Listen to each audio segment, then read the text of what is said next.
ওইটা কিন্তু মেন্টরদের কাছ থেকে মানে আমরা সবসময় আশা করি। আসলে আপু মানে আপনি যে কথাটা বলছেন এটা সঠিক। হ্যাঁ, এখন একটা বিষয় হচ্ছে একটা সময় মানে প্রথম অবস্থায় আসলে গাইডলাইন্সটা খুব ইম্পর্টেন্ট একটা বিষয়। কেউ না কেউ সাপোর্ট থাকে।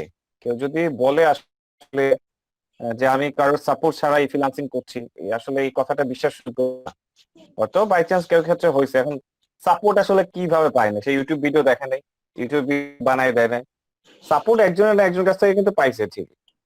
বিষয়টা এরকম হয়, যেমন আমাদের ক্ষেত্রে ভাই ব্রাদার ছিল, প্রবলেম পড়লে ওনাদের ফোন দিছি, উনি না পারলে আরেকজনকে ফোন দিছি। কিছু কিছু সময় ভিডিও দেখেও সাপোর্ট নিছি, ব্লগ পড়ে পড়ে সাপোর্ট দিছি। তো একটা কথা আপনাদের বলে যে আপনার কথা ঠিক আছে, আমি আপনার সাথে এগ্রি, কিন্তু আমার কথা হচ্ছে যারা এই ফিল্ড গুলোতে আছে তারা কিন্তু ফেস করে কিন্তু এখানে আসছে। যেমন আমরা তো এখনই বিগিনার, আমরা এখনো মানে বুঝতেছি না যে কিভাবে কি করব, কিন্তু আমাদের থেকে যারা অনেক আপার লেভেলে আছে, মানে যারা অনেক দিন যাবত কাজ করতেছে, তারা অনেক রকম প্রবলেম ফেস করছে। তো ওই প্রবলেম গুলো থেকে আমরাও কিন্তু এট এ টাইম এইগুলোই প্রবলেম ফেস করব। আমরা দেখা যাচ্ছে অনেকেই জানে না বায়ার রিকোয়েস্ট কি, অনেকে জানে না কিভাবে রিকোয়েস্ট দিতে হয়, লাইক আমিও জানি না। আমি ইউটিউবে ভিডিও গুলো মানে দেখতেছি, কিন্তু ওইরকম ভাবে বুঝতেছি না, আমার ইমপ্রেশনও কম আছে, মানে বুঝতেছি না আসলে কি গিগের কি প্রবলেম না কি প্রবলেম। তো দেখা গেছে যে এই যে একটা গাইডলাইন, ওইটাই কিন্তু আমাদের মেইন বিষয়। হুম, ঠিকই আছে বিষয়টা। না, একটা একটা বিষয় হয় কি স্যার, যখন দেখা গেছে আমরা প্রবলেমে পড়তেছি, সেটা ইউটিউব বা গুগল সার্চ করলে আমরা সলিউশন পাচ্ছি। কিন্তু দেখা গেছে যে এমন একটা প্রবলেম যে এখন সলিউশন পাচ্ছি, কিন্তু এটা সমস্যাটা কেন হয়েছে বা এটা আসলে আমরা সবসময় কিভাবে সলিউশন করব, এই জিনিসটা আসলে ইউটিউব তো আমাকে দিবে না। আমি যেমন আপনাকে স্যার প্রশ্ন করতে পারতেছি স্যার এটা কি জন্য হয়েছে বা এটা সমস্যাটা কি, ইউটিউব থেকে স্যার এসে প্রশ্ন করতে পারতেছি না আমি। Right right. এইটা এটা একটা মনে শান্তিটা হচ্ছে হচ্ছে বড় বিষয়।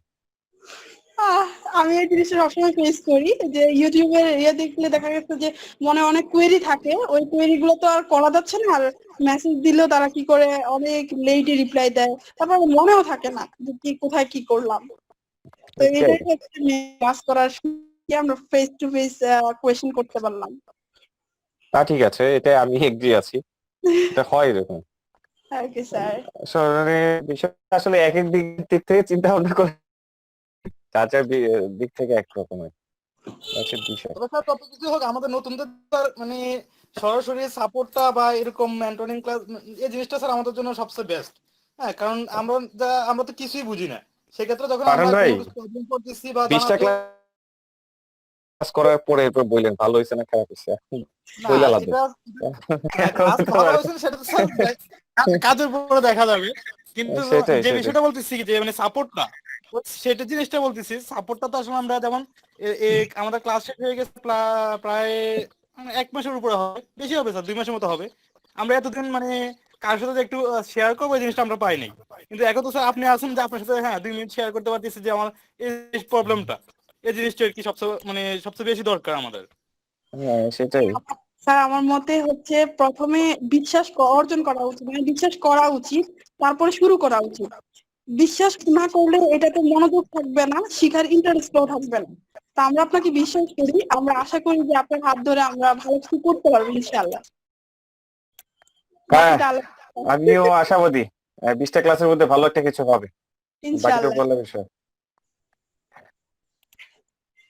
আমরা আমি আপনাদের জন্য ফাইল আজকে কি জানি রেডি করছি, ফাইল কোথায় কোথায় রাখছি। আচ্ছা একটা মিনিট। তখন ভিডিওটা আসলে পড়ে থাকে যে প্রবলেম পড়তেছি, ভিডিওতে আসলে যাচ্ছি না, সরাসরি কাকে পাচ্ছি সেটা ট্রাই করতেছি। সেটাই, আমরা একটা মন মানসিকতা এরকম থাকে যে ভিডিও ও নেক্সট আমি এটা দিয়ে আর্নিং করবো বা এটা দিয়ে করবো, ভিডিও তো আছে দেখে নিবো, সমস্যা নেই, এরকম মন মানসিকতা আমাদের হয়ে গেছে। আর সবচেয়ে বড় বিষয়টা হচ্ছে ভিডিও গুলা কালেক্ট করে রাখতে হলে মনে ভিতরে একটা শান্তি লাগে যে না আমার কাছে ভিডিও গুলো আছে, কিন্তু এইটা এই বিষয়ে কোনো কাজে লাগে না, এই হচ্ছে বিষয়।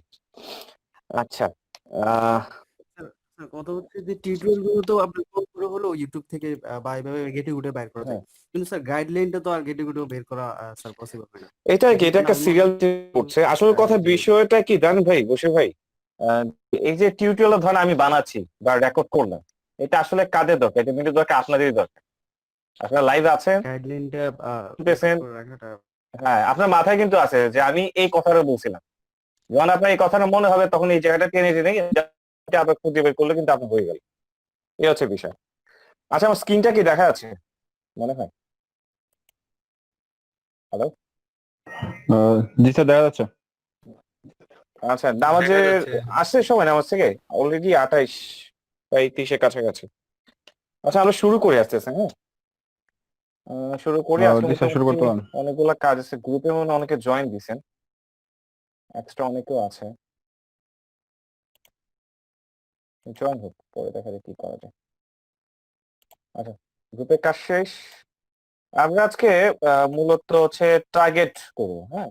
আহ, আমরা আসলে কত ডলার আর্নিং করব এটা তো বললাম, $100 কিভাবে কিভাবে আর্নিং করবো, এবং আমি কিছু সিলেক্টেড গিগ দিব, এগুলোর উপরে করতে পারেন, বা আপনাদের কিছু কাজ দিব, এগুলো নিয়ে একটু আরেকটু রিচার্জ করতে হবে। এবং যেহেতু একটা দিন পরে ক্লাস, যাতে গিগ খোলা হয় নাই, নির্দিষ্ট দিনের ভিতরে নির্দিষ্ট সংখ্যক গিগ খুলে ফেলতে হবে। এখন বিষয়টা হচ্ছে ভাই মাইন্ডসেট, হ্যাঁ? টোটালটা মাইন্ডসেট। যদি এখন মাইন্ডসেট না করতে পারেন, আর কিছু করা সম্ভব হবে না, ঠিক আছে? এই 20টা দিন আপনি পরিপূর্ণভাবে আমাকে পাবেন। 20 দিন পরে হয়তো হাই হ্যালো টাইপের আপনাকে পাইতে পারেন। আমাকে বললেন, আমি একটা ফ্রি টাইম হচ্ছে আপনাকে ভয়েস এসএমএস দিয়ে বলতে পারি, বা এইভাবে এইভাবে করেন। কিন্তু আপনাকে যে যে ধরে ধরে ভাই কাজ করেন কেন এটা করলেন না, এই যে ইনকোয়ারির বিষয়গুলো আমি কিন্তু আপনাকে করবো না। সো এই 20টা দিন বা 20টা ক্লাস, অলরেডি একটা ক্লাস চলে গেছে, সো এই 19টা ক্লাস আজকে থেকে শুরু করে সবগুলো ইম্পর্টেন্ট। আপনি যদি কোন একটা কাজ অলসতার কারণে আপনি বাদ দেন, তাহলে বিষয়টা হচ্ছে এটা একমাত্র মনে রাখেন, যে মনে রাখবেন এটা আপনার জানা অলরেডি, অলসতাই কিন্তু আমাদের মেইন প্রবলেম। সবচেয়ে বড় হচ্ছে টার্গেট। টার্গেট ছাড়া কোনো কাজ সঠিকভাবে আপনি করতে পারবেন না। যেমন আপনি চিন্তা করতেছেন যে আমি মাসে 1 লাখ টাকা ইনকাম করবো, তো মাসে 1 লাখ ইনকাম করবে হচ্ছে, আপনি এটাকে আজকে করবেন নাকি কালকে ইনকাম করার জন্য কাজটা শুরু করবেন কবে থেকে? কিছুদিনের ভিতরে শুরু করবো। এই কিছুদিনটা আর কখনো হয় না। এই কথাগুলো আমরা অনেক বলছি, কাছে শুনছেন। তাহলে এখন রাইট ওয়ে কি? রাইট কি হচ্ছে, আমি এখন বলতেছি এখন থেকে শুরু করে দেওয়া। এর চাইতে বিকল্প কোনো ওয়ে নেই। আমার লাইফে অনেক টাইম নষ্ট করছি এইভাবে। আমি আহ, একটা কোম্পানিতে একটা জব করতাম পার্ট টাইমে। টাইম দিতাম সন্ধ্যা 7টা থেকে রাত 12টা পর্যন্ত। যে আমি যে টিম লিডার হিসেবে কাজ করতাম। তো ওইখানে আমার বস একদিন আমাকে একটা ঝাড়ি দিছিল একটা কাজ দিয়ে। যা হচ্ছে আমার একটা মার্কেটিং প্ল্যানিং ক্রিয়েট করা। আমি মার্কেটিং সেক্টরেও কাজ করছি অনেকদিন ধরে। তো আমাকে ইয়ে করছিল যে একটা প্ল্যানিং রেডি করতে বলছিল। তো আমি বলছিলাম স্যার মনে নাই, মনে ছিল না। এমন বয়ান দেওয়া দিছে আমাকে। তো পরে মানে জিনিসটা হচ্ছে, তা উনি বলছে ঠিক আছে স্যার, আমি দিচ্ছি, 4 ঘন্টার ভিতরে দিচ্ছি। এখন উনি আমাকে বলছে আপনাকে সময় দেওয়া হয়েছে 4 দিন আজকে পর্যন্ত, মানে 4 দিন পরে আজকে নিচ্ছে 5 নম্বর দিন চলতেছে। তো আপনি এখন আমাকে বলতেছেন 4 ঘন্টার ভিতরে দিতেছেন। স্যার এখন আমাকে আপনি বলেন, আপনি এই কাজটা ঠিকই করতেছেন, এই কাজটা আপনি ঠিকই করতেছেন, কিন্তু আমার বকা শোনার পরে সেই কাজটা আপনি কেন বললেন? আপনি এবং আমার কতটা আপনি লস করতেছে দেখেন। 4 দিন সময় নিয়ে আপনি যে প্ল্যানটা করতেন, সেই প্ল্যানটা আপনি 4 ঘন্টায় করতেছেন। এখন আপনি আমাকে কি বোঝাতে আসছেন? এই 4 ঘন্টা প্ল্যানটা আপনার তুলনায় 4 দিন সময় নিয়ে প্ল্যান করাটা, এটাকে আমাকে গোজামিল দিতে আসছেন? এটা কি বুঝতেছেন আপনি নিজের ক্ষেত্রে বলেন? দুইটার প্ল্যানিং কি সেম হবে? ভুল ত্রুটি বের হবে না? তো এর জন্য আমি কি আপনাকে আবার সময় দিব? আমার টাইম ওয়েস্ট করবেন না? বা প্ল্যানিংটা আসলে কি প্রপার ওয়েতে আপনি করতে পারবেন 4 ঘন্টা? এই জিনিসগুলো তাহলে এখন বলতেছেন হ্যাঁ এখনই করে দিচ্ছে। তাহলে এই যে উদ্যোগটা, যে এখনই করে দিচ্ছে, তাহলে এটা তখন কেন করলেন?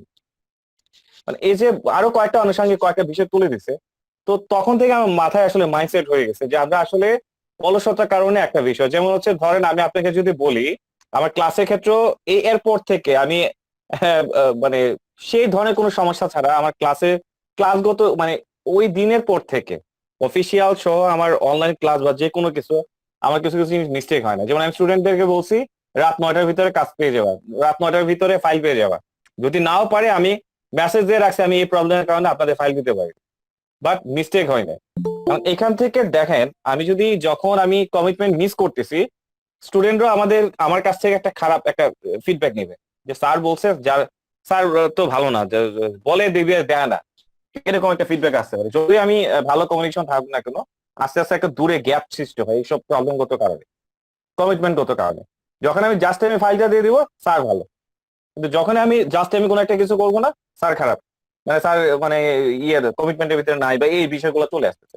কারণ আমার দিক থেকে দেখেন, আমি কিন্তু একটু পরে হলেও দিতে হবে, কিছুক্ষণ পরে হলেও দিতে হবে, আমার দরকার বাহিরে, তো আমার মাইন্ড সেট আপটাই থাকে এরকম না, কাজটা শেষ করে আপলোড করবো দেন বাইরে যাও, কারণ আমি এটাকে ইম্পর্টেন্স দিচ্ছি। বিষয়টা আসলে ইম্পর্টেন্সটা আসলে মেইন। এখন আসলে দেখেন একটু অন্যভাবে আমরা কথাটা ঘুরাই, আসলে আপনার ইম্পর্টেন্সটা আপনার এখানে আছে কিনা, আপনি অনলাইনে আউটসোর্সিং করবেন আসলে। এখন আপনার যদি এটা প্রতি যদি আসলে ইম্পর্টেন্সটা যদি নাই থাকে, তো যাই বলি না কেন কোনো লাভ নেই। আপনি একটা জিনিস খেয়াল করেন, প্লিজ পজিটিভ ভাবে নেন কথাটা। সেটা হচ্ছে ধরেন আপনাকে ফোন দিল, আপনার গার্লফ্রেন্ডে ফোন করছে, আপনার ফ্রেন্ড ফোন করছে, কারণ আপনি কাকে গুরুত্ব দিবেন, এখন আপনি কাকে বেশি ভালোবাসেন এটার উপর ডিপেন্ড করে। হ্যাঁ, কারণ অনেক সময় অনেকে আমরা প্রয়োজনীয় কাজ ছাড়াও আপনার নির্দিষ্ট মানুষকে প্রাধান্য দিয়ে হই।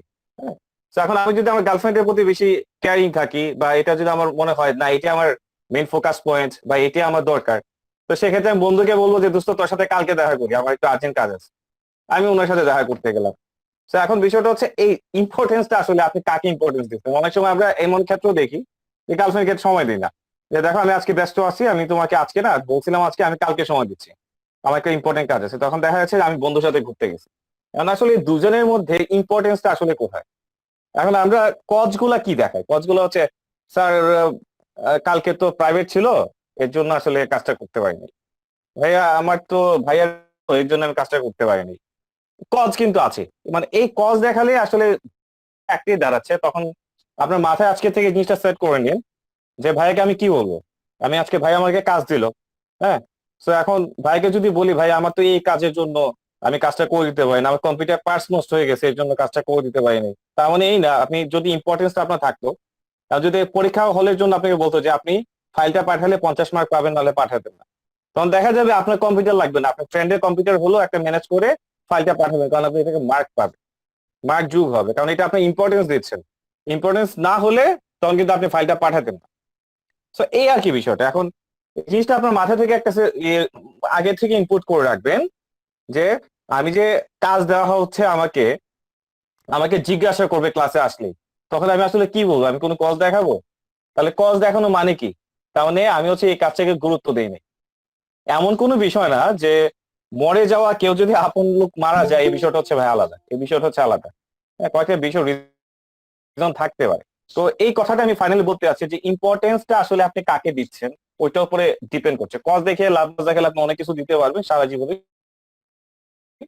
দিতে পারবেন, এটা কিছু না। আমার স্টুডেন্ট যদি কখনো আমার কাছে ছুটি চায় আমি কখনো না করি না, যদি বলে স্যার আমার একটু 1 ঘন্টার জন্য বাইরে যেতে হবে, ঠিক আছে যান, অফিসের একই সবাই, আমি কাউকে না করি না, কারণ এটা হচ্ছে তার উপর। এখন তারে যদি আমি আটকায় রাখি কোনো লাভ নাই, তার মন মানসিকতা এখানে থাকবে। তো এই আর কি বিষয়টা। সো এই জিনিসটা একটু মাথায় রাখেন যে আমাদেরকে এই জিনিসগুলো একটু, প্রথমে হচ্ছে বিষয়টা হচ্ছে আমাকে টার্গেট করে আগাতে হবে, টার্গেটটা আমার রাখতে হবে, এবং কমিটমেন্ট বিষয়টা আমার অবশ্যই থাকতে হবে। আর প্রাধান্যটা আমি আসলে কাকে দিচ্ছি এটা আমাকে অবশ্যই গুরুত্বভাবে বুঝতে হবে বিষয়টা, যে টার্গেটিং।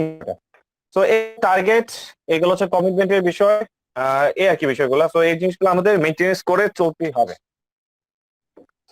টার্গেট করি নেই যে আমরা আসলে ইনকাম করব এবং থেকে ইনকাম করবো, আমরা আসলে আর অন্যদিকে কোনো ডাইভার্ট হবো না, লার্নিং এখন অন্য কোনো সাবজেক্ট শিখবো না, আমরা যেটার উপরে কোর্স এইটা দিয়ে আরো নিজেকে, এটাকে দিয়ে আমরা আর একটু মডিফাই করতে পারি, বা আমাদেরকে মডিফাই করা দরকার যতটুকু মডিফাই করবো, মার্কেট প্লেস ওরিয়েন্টেড।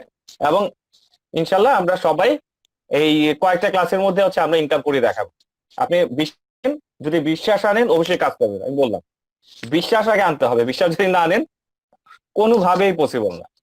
এই হচ্ছে মূলত একটা বিষয়। এবং আরেকটা কথা বলে আমরা ক্লাসের দিকে ঢুকে যাব। একটা গল্প ছিল যে দুই প্রদেশের মধ্যে ইয়ে হইতো, মানে এক দেশের সাথে আরেক দেশের, আগে দেশে তো ইয়ে করতো, রাজা রাজা যুদ্ধ করতো, এরকম কাহিনীটা টোটাল মনে না, একটা কাহিনী ছিল। একটা ইন্ডিয়ান মার্কেটিং একটা ভিডিওর মধ্যে আমি জিনিসটা পাইছিলাম। সেটা হচ্ছে এরকম আর কি, যে সব সময় তারা যুদ্ধ করতে গিয়ে হারে, সবসময় হারে। তো এই ক্ষেত্রে একদিন ওই যে সেনাপতি ছিল তার সৈন্যটন্ড নিয়ে হামলা করলো। তো এইবার কি করছে, তারা হচ্ছে যখন যাইতো তখন হচ্ছে আপনার ইয়ে করতো, নৌকা দিয়ে যেত, নদীতে পার হয়ে তারপর হচ্ছে হামলাটা করতে হতো। তো তখন কি করছে, তার মানে কি নৌকা ছাড়া তারা কিন্তু আবার ব্যাকও করতে পারছে না, এরকম বিষয়টা। তো সেই যুদ্ধটা তারা জিতছিল কিভাবে, সেনাপতি যখন ওইখানে গিয়ে সবাইকে সৈন্য যখন নিয়ে যায় তখন প্রত্যেকটা নৌকার মধ্যে হচ্ছে আগুন লাগাই দিচ্ছে, তার মানে ব্যাক করার সুযোগ নেই। তো এখানে নির্ধারিত, এখানে আসছে মানে তাকে যুদ্ধ করতে হবে, আর ব্যাক করার যেহেতু সুযোগ নাই, তাহলে বাঁচি আর মরি এখানে জয় লাভ করতে হবে। তো জয় লাভ না করলেও মরবে, কোনো সমস্যা নাই, তো যেটা হচ্ছে একদম 100% দেওয়ার চেষ্টা করতে হবে।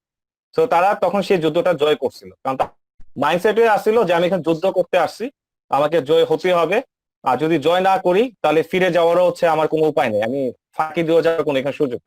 তো এরকম এগুলো অনেক কিছু থাকে, অনেক গল্পগুলা অনেক সময় অনেক কিছু হেল্প করে বোঝার জন্য। তো আজকে আমরা ফাইবার মার্কেট প্লেস বিষয়গুলো আমি সবসময় নলেজ গ্যাদার জন্য যে কাজগুলা করি সেটা হচ্ছে ব্লগ চেষ্টা করি।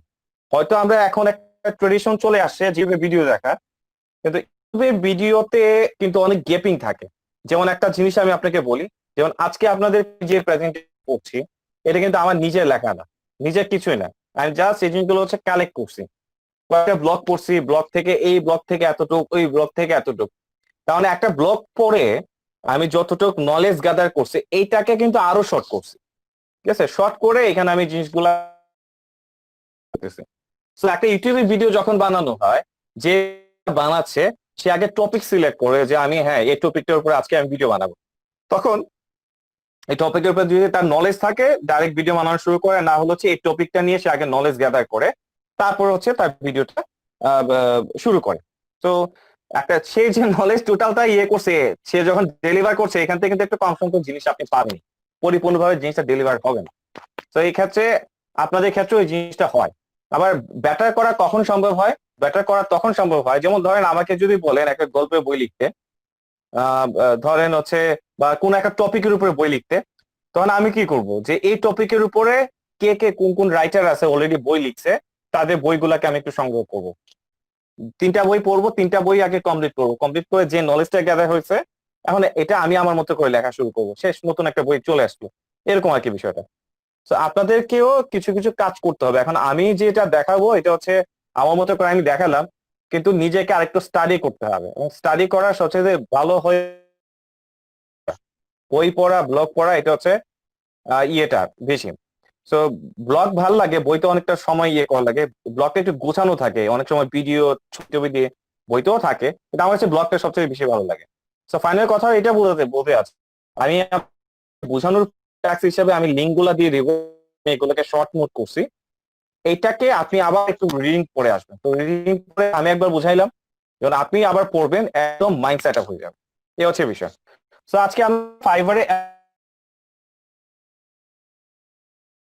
দেখা আছে প্রপারলি। স্যার তো এইখানে একটু দেখেন হাউ ফাইবার, মানে ফাইবারে যে অ্যালগোরিদমটা কাজ করছে, অ্যালগোরিদমটা কিসের ক্ষেত্রে, সার্চের ক্ষেত্রে। যেমন একজন বায়ার গেল ফাইবারে, সে কোন একটা কিছু কাউকে হায়ার করতে আছে, লাইক একজন ওয়ার্ডপ্রেস এক্সপার্টকে হায়ার করতে আছে, যেটা যাকে হচ্ছে ওয়েবসাইট তৈরি করতে যাচ্ছে, সো সে এখানে লিখতে পারে ওয়ার্ডপ্রেস ওয়েবসাইট ডিজাইনার, বা স্পিড অপটিমাইজেশনের কাজ করাতে আছে ওয়ার্ডপ্রেস স্পিড বা ওয়ার্ডপ্রেস স্পিড অপটিমাইজেশন সার্ভিস, এরকম অনেক কিছু। যে সার্চটা দিচ্ছে সে, তারপর অ্যাকাউন্ট খোলা আপাতত যত গিগ আছে সব গিগ গুলো তার দেখানো সম্ভব না, এর মধ্যে থেকে স্পেসিফিক হচ্ছে ফ্রন্ট পেজে হচ্ছে ব্রাউজারে শো করছে। এখন সবগুলা তো শো করছে না, এখন কোন গিগ গুলাকে সে আছে, বা এটা কিছু নিয়ম নীতি তারা তৈরি করে রাখছে যে এই ফ্রন্ট পেজে গিগ গুলাকে দেখানো হয়। এই যে নিয়ম নীতিটা, এটাকে মূলত আমরা বলতেছি এজ এ অ্যালগোরিদম, যে কি করলে বা কি কি বিষয়ের উপর ভিত্তি করে গিগ গুলাকে এজ এ ফ্রন্ট পেজ আসতে পারে। ওকে, সেখানে বলা আছে যে according the number of reviews you get, অ্যালগোরিদমটা র্যাঙ্ক করায় বা কিসের উপর ভিত্তি করে গিগ গুলাকে according to number of reviews, তার মানে কতগুলা রিভিউ এইটার উপরে ভিত্তি করে র্যাঙ্ক করে। তাহলে এখানে কিন্তু ফোকাস পয়েন্ট আপনি পেয়ে গেছেন যে রিভিউসটা তো এমনি পাওয়া যায় না, রিভিউ হলো অবশ্যই আমার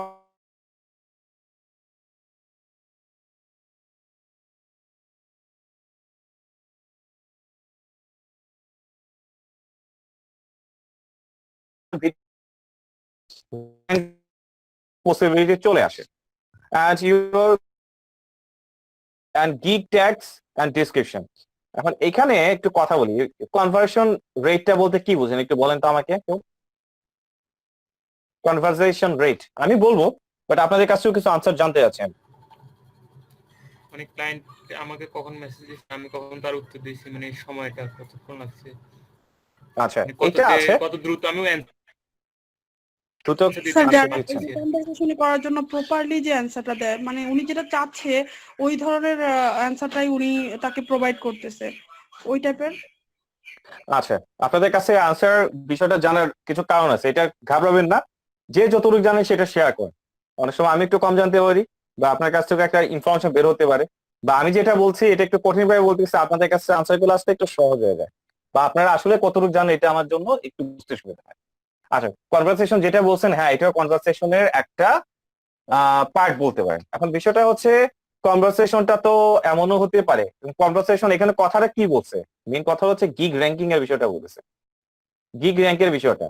সো গিগ র্যাঙ্কটা কিসের উপর ডিপেন্ড করে? রিভিউর উপর ডিপেন্ড করছে। শুধু রিভিউ না, কনভারসেশন রেটের উপরে ডিপেন্ড করছে। এমনকি আমরা যে গিগ বানাচ্ছি, গিগের নিচে কিন্তু ট্যাগ ব্যবহার করি, ট্যাগের উপর ডিপেন্ড করছে, এবং অলসো ডিসক্রিপশন। সো এগুলার উপরে ডিপেন্ড করে আমার গিগটা এজ এ ফ্রন্ট পেজে দেখাচ্ছে। কথা হচ্ছে এখানে কনভারসেশনটা তো একটা পার্সেন্টেজ ডিপেন্ড করছে, তাই না?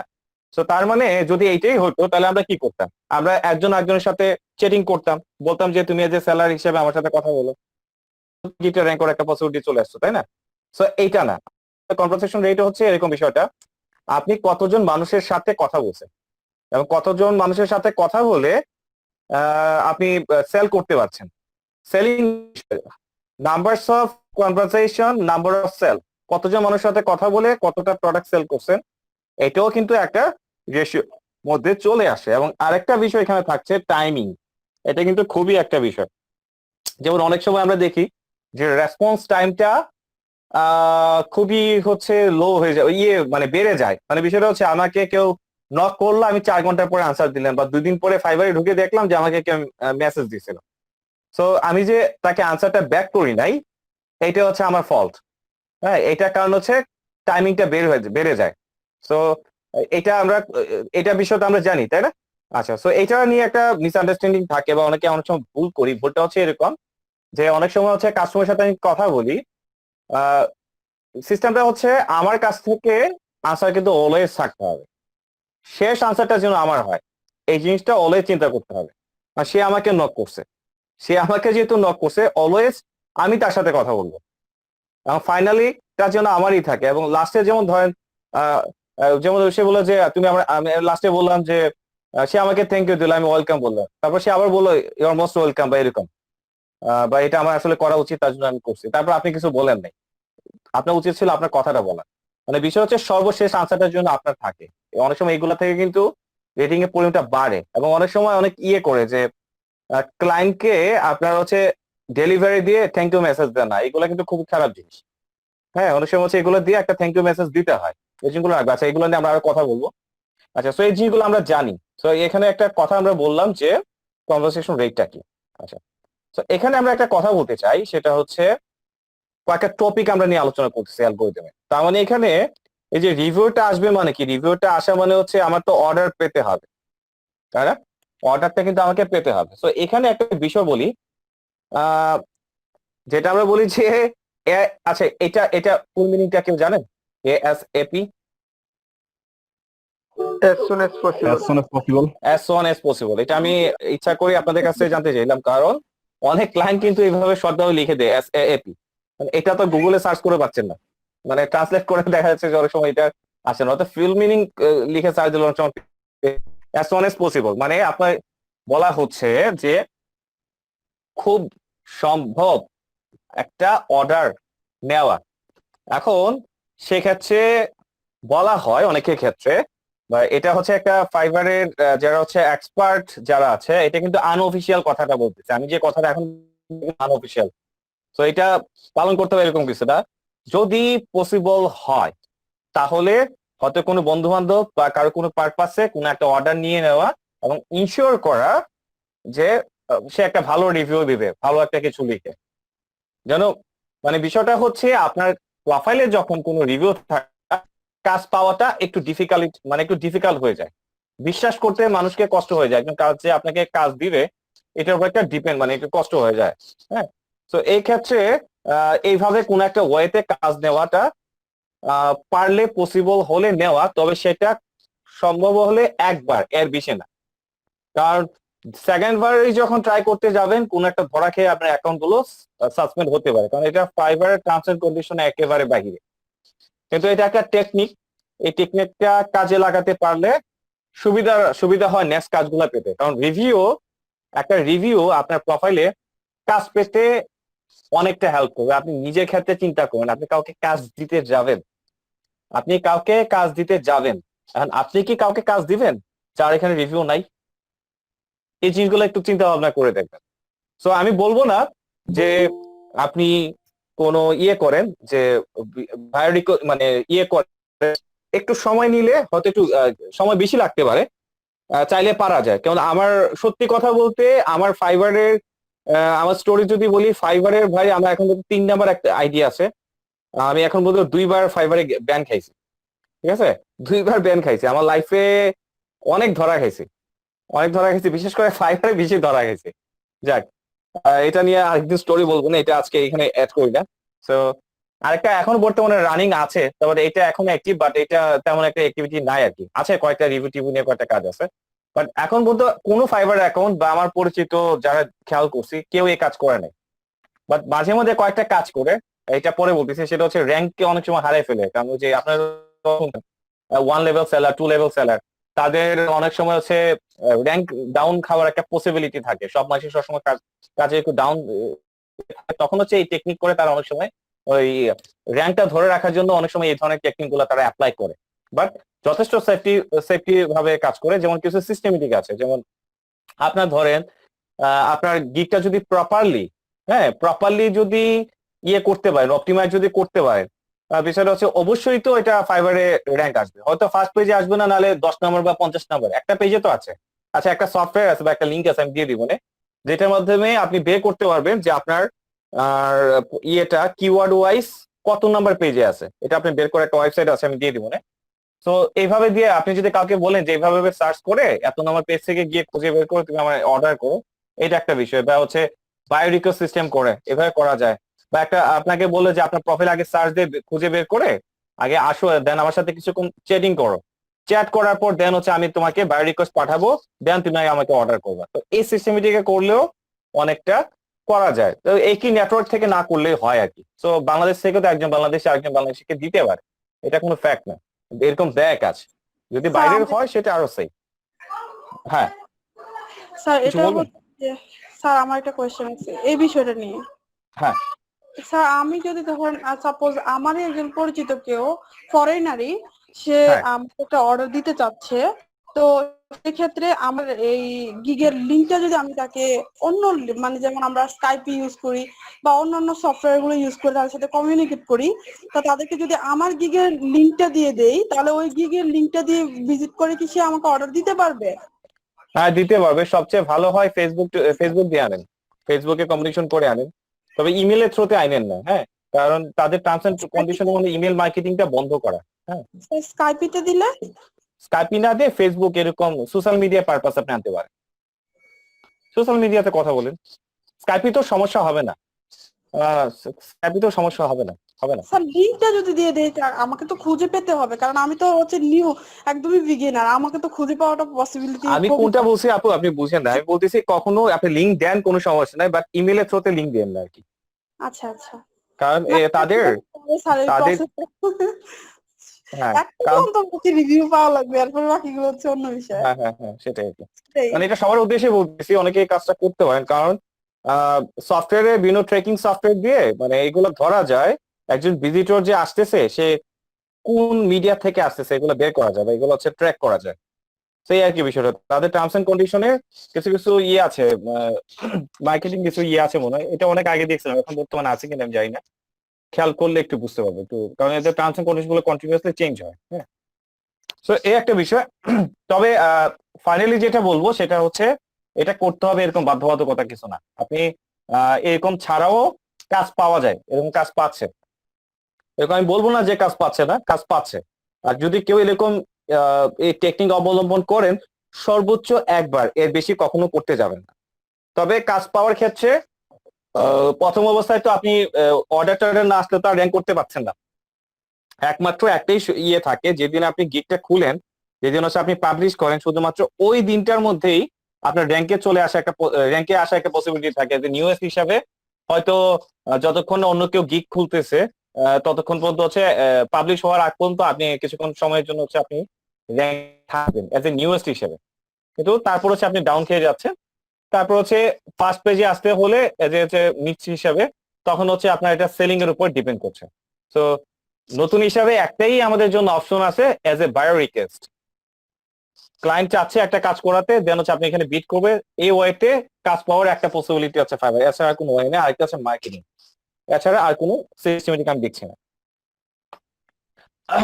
তো এই একটা বিষয়। তো এগুলো না করে আপনি অন্য অন্য ওয়ে তো আপনি আগাতে পারেন। এটা কোনো ম্যান্ডেটরি না যে এটা করতেই হবে, ঠিক আছে? আমি এটাকে কাউকে বলিও না, কারণ এটা বলার একটা টেকনিক আছে, আমি বললাম।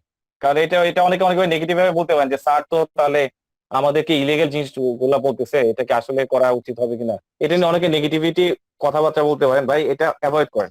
জাস্ট আমার যেটা বলার একটা টেকনিক আছে, এটা অনেকে শর্ট টাইমে অনেক কিছু করে ফেলে, এর জন্য আমি এটাকে বলবো, বাট এটা টেকনিক্যালি আপনাকে হ্যান্ডেল করতে হবে, বাই দ্য ওয়ে। তারপর হচ্ছে do proper on page SEO of your gig. মানে এসইও তো এটা করতেই হবে, তাই না? যে কোনো এসইও যদি না করেন তাহলে এটা র্যাঙ্কে আসবে না। এটা অলরেডি আমি জানি, আপনাদের ক্লাসে দেখাইও দিছে। তারপর আমি একটু শর্ট ভাবে আগায় যাচ্ছি যে add keyword to gig title. অবশ্যই আপনাকে একটা, সর্বপ্রথম আপনি যখন একটা গিগ মনোমানসিকতা ইয়ে করছেন যে আমি একটা গিগ খুলবো এই সার্ভিস দিব, তো এখন আমাকে ফার্স্ট থিং করতে হবে। তো আমি তো হয়তো আমি গিগ খুলতেছি, সবকিছু হয়তো এখন মার্কেটিং করতে, সময় তো মার্কেটিং করে পারবো না। একটা সময় হচ্ছে আমার র্যাঙ্ক করে আমি সার্ভিস দিয়ে আর্নিং করবো। এখন র্যাঙ্ক করবো যে মানুষ যে আমাকে খুঁজে বের করবে, তাহলে কোন কিওয়ার্ডটা দিয়ে আমাকে খুঁজবে বা কোন কিওয়ার্ডটা দিয়ে খুঁজলে আমাকে পাবে, আমাকে প্রথমে হচ্ছে এই মাইন্ডসেটটা করতে হবে।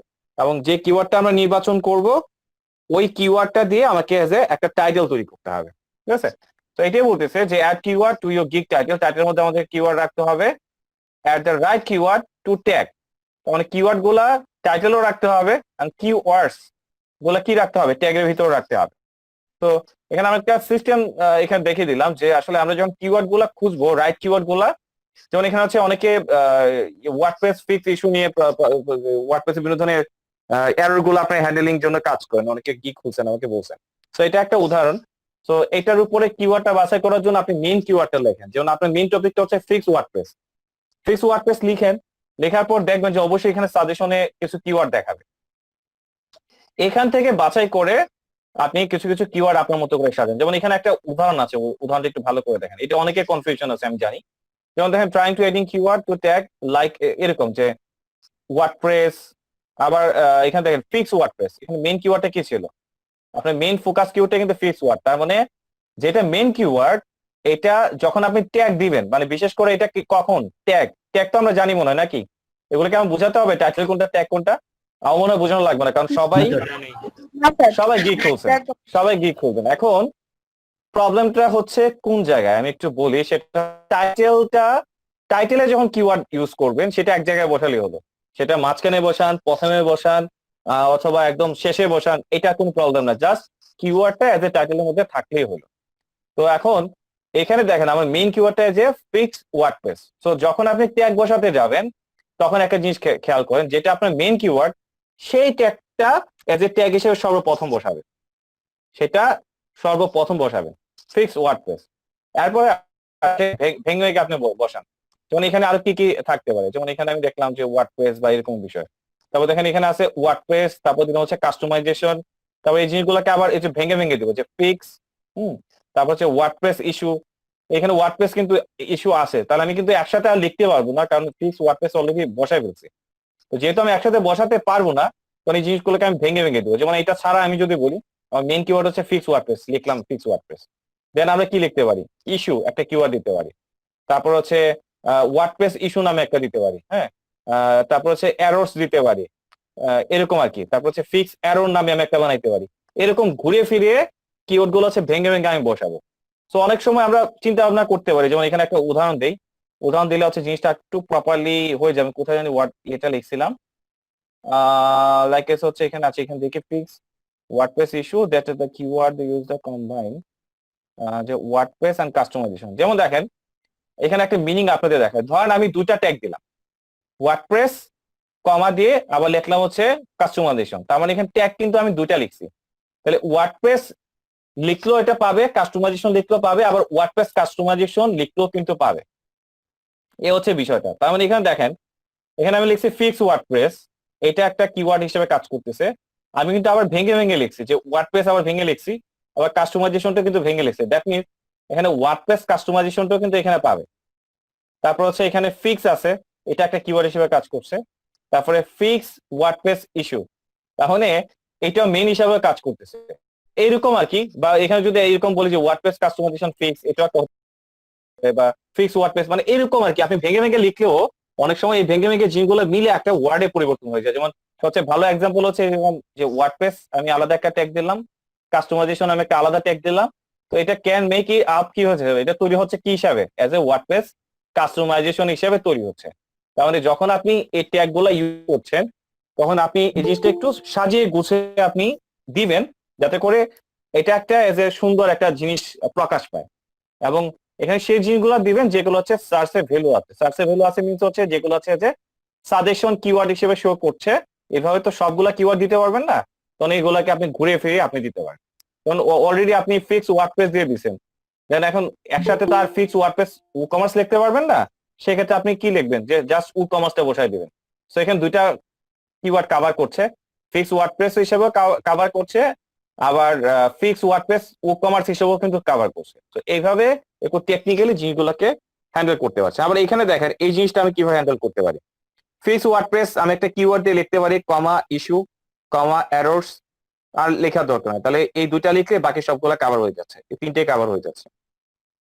আশা করি জিনিসটা বুঝতে পারছেন। সো এই আর কি বিষয়টা। তো এই গেল আপনার বিষয়গুলো। দেখেন দেন আছে এখানে একটা বিষয় যে এরকম আমরা যেটা দিচ্ছিলাম, যে you can also check what check other seller have added to their gig. তো এইখানে যেটা বলা হচ্ছে অন্যরা কি ইউজ করছে, আমি এখানে একটা টেকনিক, আমি যেটা টেকনিক অবলম্বন করি সেটা হচ্ছে আমি প্রথমে আগে একটা কিওয়ার্ড নির্বাচন করি, যে এই কিওয়ার্ডটা দিয়ে আমি যে গিগটা বানাবো এই গিগটা যেন র্যাঙ্ক করে।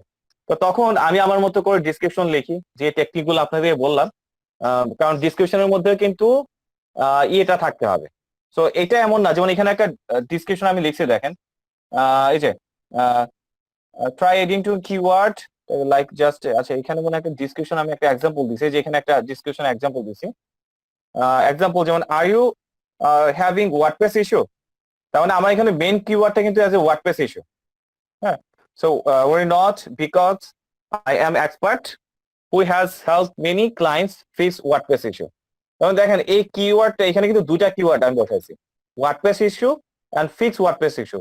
এখন আমরা অনেক সময় যে বিষয়টা হয় যে আমাদের মাথায় ফোকাস পয়েন্ট থাকে এরকম, যে আমি কিওয়ার্ডটা আমার মানে এখানে বসাতে হবে। এখন কিওয়ার্ড বসাতে গিয়ে যদি সেন্টেন্সে ভুল করে ফেলি তাহলে কিন্তু এখানে একটু প্রবলেম আছে। প্রবলেমটা আসলে কোন জায়গায়, এখানে হচ্ছে একটা বিষয় হচ্ছে যে আপনার এখানে কাজ দিতে আসবে, যদি আপনার সেন্টেন্সগত ভুল হয় সে আসলে প্রপারলি বুঝতে পারবে না যে আপনি আসলে কি বোঝাতে যাচ্ছেন, যার ফলে আপনার গিগটাকে সে অ্যাভয়েড করার একটা পসিবিলিটি থাকে।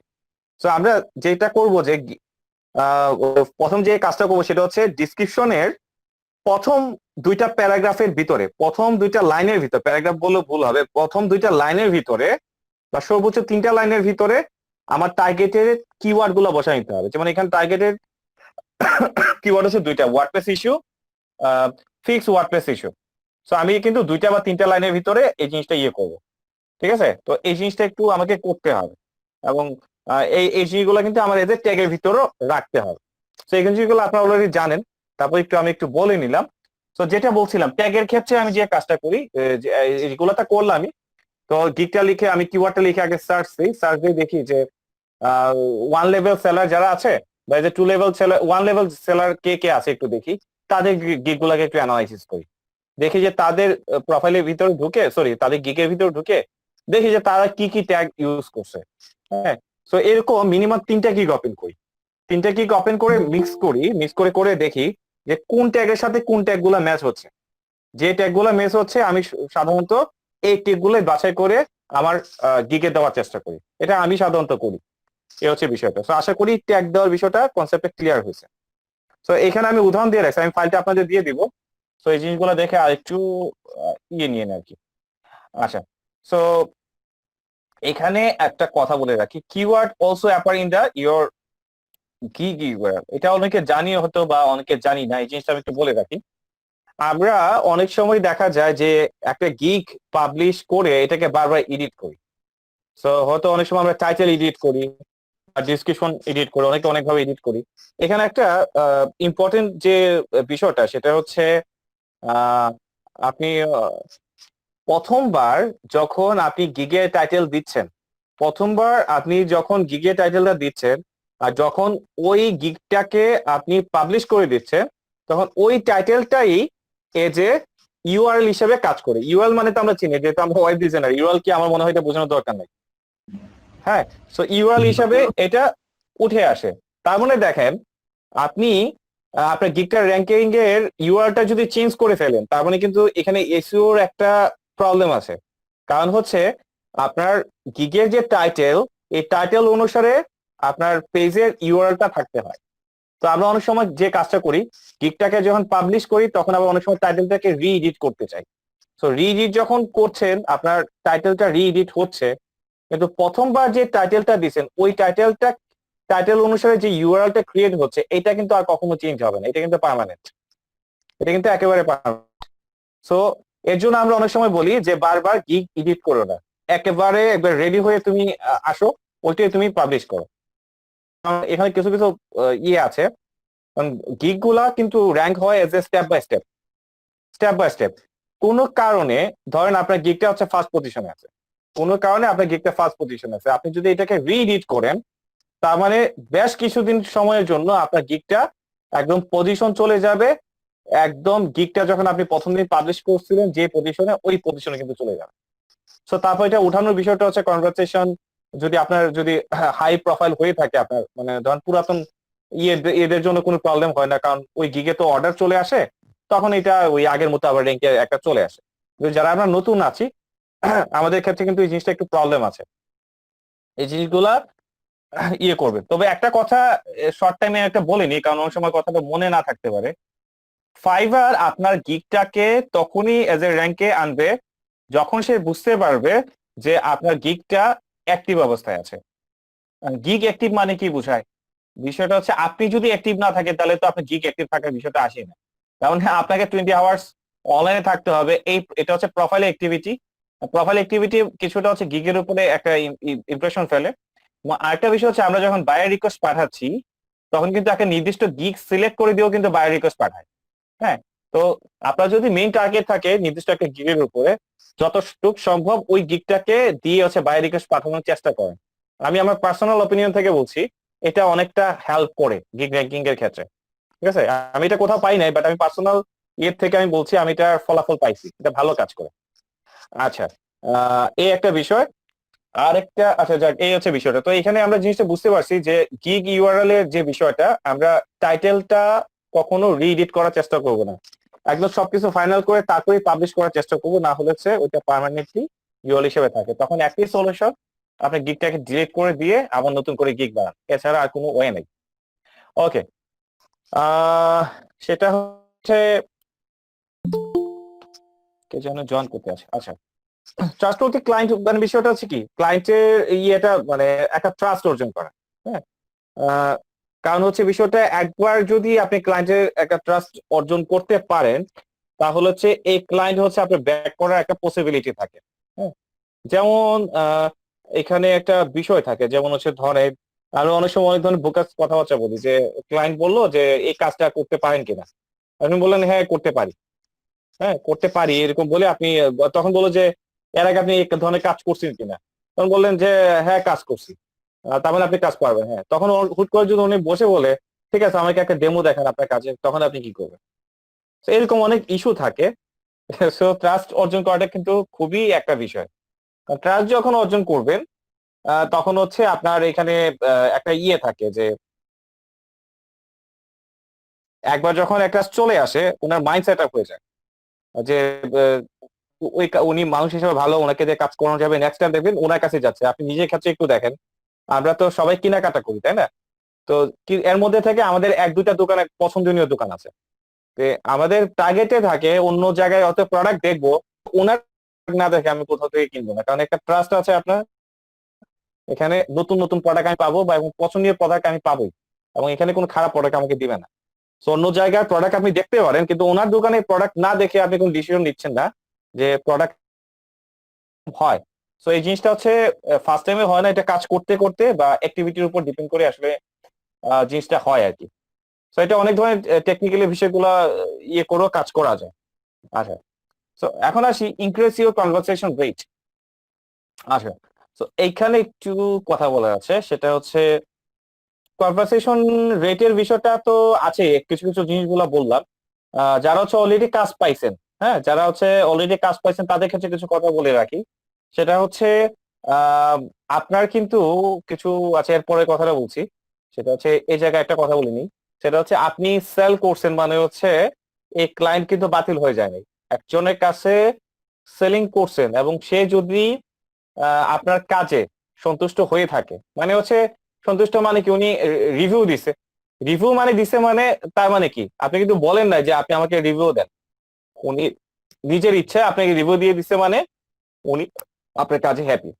তার মানে এই ক্লায়েন্ট হচ্ছে আপনার শুধু একদিনের জন্য না, এই ক্লায়েন্ট হচ্ছে আজীবনের জন্য। মানে এই ক্লায়েন্টটাকে এখন আপনার কাজ হচ্ছে রিটার্ন করা, মানে রিটার্ন সেল করা, মানে রিটার্ন সেল করা ওনার কাছে। এখন সেটা অনেক ধরনের সাবজেক্ট হতে পারে বা সেম টপিকের উপরে হতে পারে, এটা আপনার কি ধরনের আপনি সার্ভিস দিচ্ছেন এটার উপরে ভিত্তি করে হতে পারে। এখন আমরা যে কাজটা করি ওই ক্লায়েন্টের সাথে আর কথা বলি না, অত ভয় পায়া বা অথবা একটা নিজের মধ্যে একটা ইয়ে থাকে এরকম। যেমন দেখবেন যে আমরা স্কুল কলেজে পাশ করে আসছি, স্যার ক্লাসে আসছে, জাস্ট হচ্ছে ক্লাসের মধ্যে কথাবার্তা। স্যারকে যদি রাস্তায় পাইও ভয়ও স্যারের কাছে যায়নি, কোনো কোনো কারণে যদি একবার চোখের সামনে পড়ে গেছে তখন আসসালামু আলাইকুম স্যার বলে আমরা কোনো মতে বেঁচে চলে আসছি। তো এই জায়গায় আমরা যদি বলতাম স্যার ভালো আছেন কিনা, স্যার এরকম একটু কৌশল বিনিময় করতাম, স্যার আমাকে সবসময় মনে রাখতো এবং বিভিন্ন ধরনের প্রবলেম বলে কিন্তু আমাকে হেল্প করার একটা সুযোগ থাকতো। বা স্যারের নিজেরই বলে আচ্ছা ঠিক আছে, এই ইয়ে করিস, যে কোনো প্রবলেম থাকলে আসিস, আমি আসি, এরকম কিন্তু আমাদেরকে উল্টা আরো হচ্ছে বলে, এই জিনিসটা বলে। তো এখন সে বিষয়টা হচ্ছে কাস্টমারের সাথে আপনার একটা ইয়ে করতে হবে এখানে। বিষয়টা হচ্ছে একবার সেল করছেন, আপনি ওনাকে জিজ্ঞাসা না করলে তো উনি আপনার কাছে আসবে না, আপনাকে ওনাকে জিজ্ঞাসা করতে হবে। মাঝে মধ্যে আপনি ইয়ে করবেন যে আপনি একবার সেল করছেন, ঠিক আছে, আপনি এক সপ্তাহ পরেই হোক বা ইয়ে করে আপনি বিভিন্ন ধরনের উইশ করতে পারেন যে আপনি কেমন আছেন, আপনার যে ব্যবসা কেমন চলছে, এই জিনিসগুলো তার সাথে কৌশল ইয়ে করেন। আপনি ওনাকে বলা দরকার নাই যে আপনি আমাকে কাজ দেন, এটা বলার তো লাগে না, কারণ ওনার কাজ থাকলে যেহেতু আমি ওনার সাথে কথা বলছি তখন কিন্তু এমনিতেই আপনাকে বলবে। যেমন হচ্ছে ধরেন আমি ট্রেনিং করাই, অনেকে ভালো মন্দ জিজ্ঞাসা করলে আমাকেই বলে আচ্ছা ভাই আমার তো একটা ছোট ভাই আছে, সে বলছিল ফিনান্সিং শিখতে, তো আচ্ছা বলবো না আপনাকে একটা ফোন দিতে। তো আমি কিন্তু এই যে একটা স্টুডেন্ট পাইলাম, বা এটা মনে করেন তো আমার একটা সার্ভিস, তাই না? তো একটা মানুষের সাথে কথা বলতে গিয়ে কিন্তু আমি একজন এখানে যে ক্লায়েন্ট পেয়ে যাচ্ছি। তো এখানে সিস্টেমেটিকটা এরকমই, আপনার ক্লায়েন্টের সাথে সার্ভিস দেওয়ার পর আপনাকে কথা বলতে হবে, বিশেষ অকেশনে মেসেজ পাঠাবেন। আপনি এত কষ্ট করে না বানাতে পারলে আপনি গুগলে আছে সুন্দর সুন্দর মেসেজ, হ্যাপি নিউ ইয়ার উপরে, হ্যাপি নিউ ইয়ার গেল, আপনি একটা লিস্ট বানাই ফেলবেন কি কি অকেশন আছে, ওই অকেশন ওয়াইজ কেন্দ্র করে এদেরকে হাই হলো বিষয়গুলো দেবেন। মানে সহজ কথা, ওনাকে তো আপনি বিরক্ত করছেন না।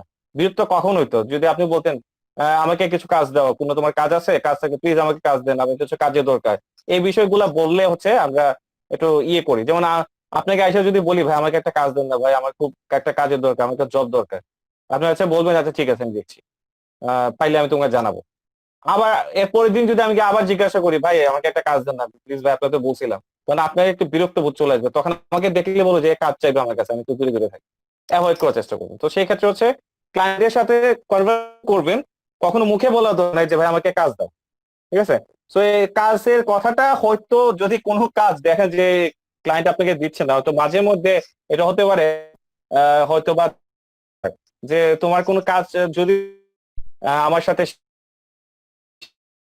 সে হয়তো একবার বলবে, যেগুলো বলা লাগে না করলে এটা যে ও এই কাজটা করাইছিলাম, তো এই ধরনের কাজ থাকলে বা দেখবেন আপনার সাথেই কথা বলবে, আমি তো এই ধরনের একটা সার্ভিস দরকার ছিল, তুমি তো কেউ জানা আছে কিনা তোমার এই ধরনের সার্ভিস দেয়, মানে যে আপনাকে।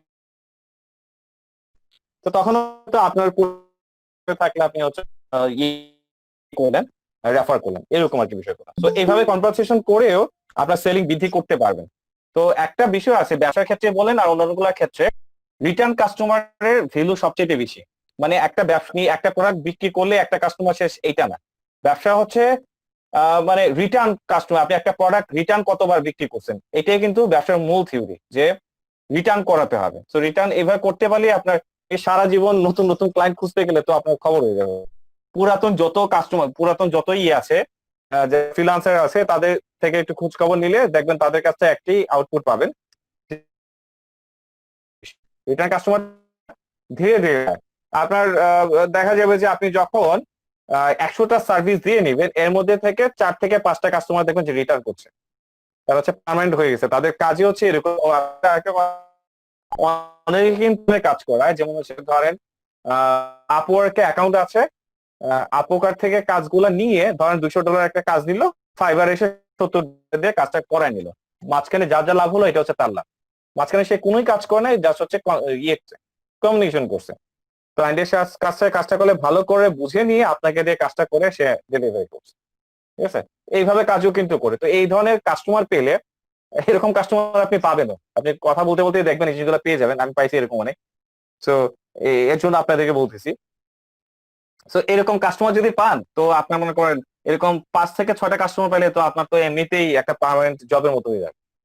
তো এরকম হবেই, এরকম পাবেনই, এরকম অনেকেই আছে এরকম কাজ করছে। এবং বিদেশের ক্ষেত্রে আমি খেয়াল করছি, আমার অনেকে রিলেটিভ ইয়ের মধ্যে আমি ইনফরমেশন পাইছি, তারা হচ্ছে এদের ধরেন একটা অফিসের মতো করে রাখছে, কাস্টমার থেকে কাজগুলা নেয় আর কাজগুলা করায়, সে হচ্ছে হায়ারিং করে করে মানুষকে দিয়ে কাজগুলা, অনেক ইয়েগুলো আছে। যাই হোক, এখন একটা ইয়েতে চলে যায়, have a good average selling rate. এটা কিন্তু খুবই খুবই ইম্পর্টেন্ট একটা বিষয়, এই জিনিসটা একটু কনসেপ্টে একটু ক্লিয়ার করে। An average selling rate is an average amount of earning you have with your order on Fiverr. If you have almost all your order over আচ্ছা $50 within having the order, আচ্ছা, so এখানে বিষয়টা একটু বুঝেন। বিষয়টা হচ্ছে এভারেজটা আসলে কিভাবে হচ্ছে, যেমন ধরেন প্রথম একটা সেল করলাম, একটা প্রোডাক্ট সেল করলাম, সেটা হচ্ছে $5। সো আমার এভারেজ সেলিং কি হয়ে যাবে? আর আমি যদি প্রথম একটা সেলিং করি এজ এ $100, তো আমার $100। চিন্তা করে দেখেন, আমরা যে অনেক সময় যে $5 $5 $5 $5 করে সেল করতে থাকি, সো এভারেজ কিন্তু সেলিংটা $5 আর $10 মধ্যেই পড়ে থাকে। এই জিনিসটাই এখানে বুঝাচ্ছে। সো এভারেজ সেল রেটটা কেন ইম্পর্টেন্ট, এই জিনিসটা একটু বলি। আপনারা হয়তো ফাইবারে খেয়াল করছেন যে শর্টিং করা একটা, আপনি যারা হচ্ছে হায়ার করে তারা হচ্ছে প্রথমে হচ্ছে কিওয়ার্ড লিখে সার্চ দেয়, যে তারা একটা সার্ভিস আছে যে ওয়ার্ডপ্রেস ওয়েবসাইট ডিজাইন। সো এটা লিখে তারা হচ্ছে ফাইন্ড আউট করে যে নিউয়েস্ট নাকি হচ্ছে মানে টপ লেভেল সেলার নাকি এরকম, কিন্তু তারা সিলেকশন করে। তারপরে হচ্ছে আরো সিলেকশনের বিষয় আছে, যেমন হচ্ছে শর্টকাট করে আমি বলে ফেলি, আরেকটা ইয়ে আছে যে প্রাইজিং একটা ইয়ে থাকে, সে কত ডলারের ভিতরে করাতে আছে, $100 আর $50। তো এখন ধরেন সে যদি $100 সিলেক্ট করে, তার মানে এখানে সেই গিগ গুলাই তার ফ্রন্টে দেখাবে যাদের এভারেজ সেলিং হচ্ছে $100। তার মানে এখানে আপনার গিগে যদি আপনি এখানে 100 দিয়ে রাখেন, তার মানে যে আপনার গিগটাই 100 হিসেবে দেখাবে তা কিন্তু না। এই যে এখানে ফন্টে দেখানো যে বিষয়টা ডিপেন্ড করছে সেটা হচ্ছে অ্যাভারেজ সেলিং এর উপরে। তার মানে অ্যাভারেজ সেলিংটা হচ্ছে খুবই ইম্পর্টেন্ট, এই হচ্ছে একটা বিষয়। তার মানে বেশি বেশি পরিমাণে সেলিংটাও কিন্তু গিগ র্যাঙ্কের একটা ফ্যাসিলিটি হিসেবে কাজ করে। আশা করি জিনিসটা বুঝতে পারছেন। স্যার একটা কোশ্চেন ছিল। জি বলেন। স্যার আমরা যেটা শো করছি, হ্যাঁ, যেমন আমার গিগগুলোতে সবগুলোতে $5 $10 $15 এরকম ভাবে আমি শো করছি। তো সেক্ষেত্রে দেখা গেছে এখন আমার যখন $5 আমার এভারেজ মানে মেন আমার প্রাইসটা দিয়ে আছে $5, হ্যাঁ, সেক্ষেত্রে আমার এটা $10 বা $20 কিভাবে হতে পারে? বিষয়টা আপনাদের গিগটা তো $5 হলো, আমরা তো সবসময় যে $5 সেল করে তা তো না। $5 গিগ বানাইছি, কিন্তু অনেক সময় তো আমরা কাস্টমার অর্ডার করে তো আমরা $50 নিই। সেটা কিভাবে স্যার? আমরা কাস্টম অফার পাঠাতে পারি না, কাস্টম অফারের মাধ্যমে তো আমরা নিতে পারি। আর আমরা ওখানে কি যখন স্যার গিগ রেট বানাই, বাড়ায় দেওয়া যায়? হ্যাঁ হ্যাঁ কাস্টম অফারে তো পাঠানো যায়, কাস্টম অফারে পাঠাবেন না কেন, কাস্টমার তো পারাই যায়। Shit, তাহলে তো স্যার কাস্টমার আমি অফার তো দুইটা আপনি লিখেই বিশাল মিস্টেক পাঠাচ্ছেন, করে ফেলছি। লেখা যায়। এবং আমরা তো গিগের মধ্যে কয়েকটা ভাগে ভাগ করতে পারি না, $5 একটা প্যাকেজ করেন, $50 একটা প্যাকেজ করেন, বিভিন্ন ভাগে ভাগে প্যাকেজ করাটাও দরকার। এগুলো র্যাঙ্কিং করতেও একটা ফেসিলিটি হিসেবে কাজ করে।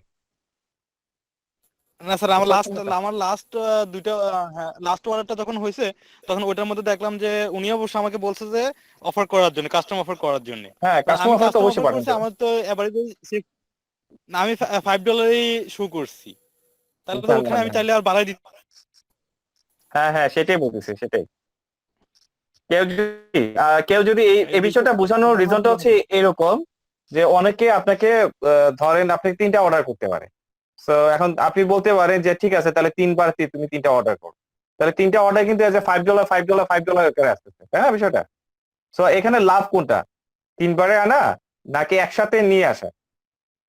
এভারেজ সেলিংটা বাড়ানোর ক্ষেত্রে চিন্তা ভাবনা করলে সেক্ষেত্রে কিন্তু আমার একসাথে নিয়ে আসাটা আমার জন্য লাভবান। বুঝতে পারছেন বিষয়টা? এই হচ্ছে বিষয়। আচ্ছা তারপর কিন্তু স্যার এখন যদি 3টা আসে তাহলে আমার 3টা রেটিং হবে না? কাস্টমার তো একটাই, হ্যাঁ রেটিং দিতে পারবে উনি 3টা, রেটিং দিতে পারবে 3টা, কিন্তু এভারেজ সেলিং ইনক্রিজ করার জন্য তো সেক্ষেত্রে স্যার একসাথে। তাহলে স্যার আমার কোনটা ভালো, সেলিং ইনক্রিজ করাটা ভালো নাকি রেটিং ইনক্রিজ করাটা ভালো? এখানে আসলে ডিপেন্ড করে।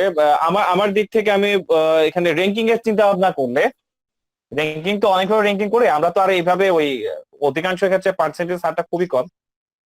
আসলে কোনটাই আসলে বাদ দেওয়ার মতো না। এখন আমাকে যদি বলেন যে কিওয়ার্ড বেস র্যাঙ্ক করার জন্য, সেক্ষেত্রে হচ্ছে এভারেজ রিভিউটা বেস্ট, নাম্বার অফ রিভিউ। তবে এখানে আরেকটা দেখার বিষয় যে মানুষ তো একজনই, ঠিক আছে না, মানুষ কিন্তু একজন, কিন্তু এখানে নরমালি স্যার বায়াররা কোন জিনিসটা চায়? নরমালি স্যার বায়াররা কোন জিনিসটা চাচ্ছে, যে এমন মনে করে যে বায়াররা তো আর আমাকে আমার নাম দিয়ে চার্জ দিবে না বা ইয়ে করে চার্জ দেবে না, ওনারা একটা কিওয়ার্ড বা others এমন চার্জ দিবে যাতে আমাকে সামনে শো করে। ওটার জন্য স্যার এখন কোনটা ভালো? বিষয়টা হচ্ছে দুইটা বিষয় ভাই। একটা বিষয় হচ্ছে একই মানুষ তো আর বারবার দিবে না, একটা মানুষ আর কয়বার রিভিউ দিবে, হয়তো 2বার 3বার 4বার। এখন এক মানুষই যদি দেখে বারবার রিভিউ দিচ্ছে, এটা তো একটা বিষয় না। আর একটা বিষয় হচ্ছে সফটওয়্যার, ফাইবারটা মার্কেট প্লেস তো একটা সফটওয়্যার, তাই না? তো সফটওয়্যার তো আর এত কিছু বুঝে না, সফটওয়্যারটা বুঝে যে কতগুলা রিভিউ আছে। তবে এখানে আরেকটা বিষয়, এই জিনিসটা আমাকে একটু অ্যানালাইজ করে বের করতে হবে, সেটা হচ্ছে তাদের অ্যালগোরিদমে এইটা আছে কিনা যে কতটা প্রোফাইল থেকে কয়টা রিভিউ। এখন দেখা গেল যে সে যদি কাউন্ট করে যে শুধু 100টা রিভিউর উপরে ভিত্তি করেই সে কাউন্ট করে ফেললো, এটা একটা বিষয়। কিন্তু তখন কিন্তু অ্যালগোরিদমটা যদি এইভাবে চিন্তা ভাবনা করে যে একটা প্রোফাইল থেকে শুধুমাত্র একটা রিভিউ কাউন্ট হবে এবং ওইটার উপরে ভিত্তি করে সে র্যাঙ্ক আসবে, তখন কিন্তু হিসাবটা একটু চেঞ্জ হয়ে যাচ্ছে। সাহেব ভাই বুঝাতে পারছি বিষয়টা? তাহলে তো স্যার আমার এভারেজ সেলিংটাই ভালো। হ্যাঁ, এভারেজ সেলিংটাই হচ্ছে প্রিফার করে আর কি, ব্লগগুলোতে আমি দেখলাম। এই হচ্ছে বিষয়।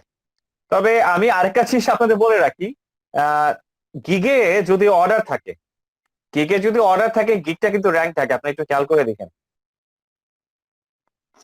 হ্যাঁ স্যার, আপনার আমি গিগে দেখছি আমার 2টা গিগে হ্যাঁ অর্ডার আছে।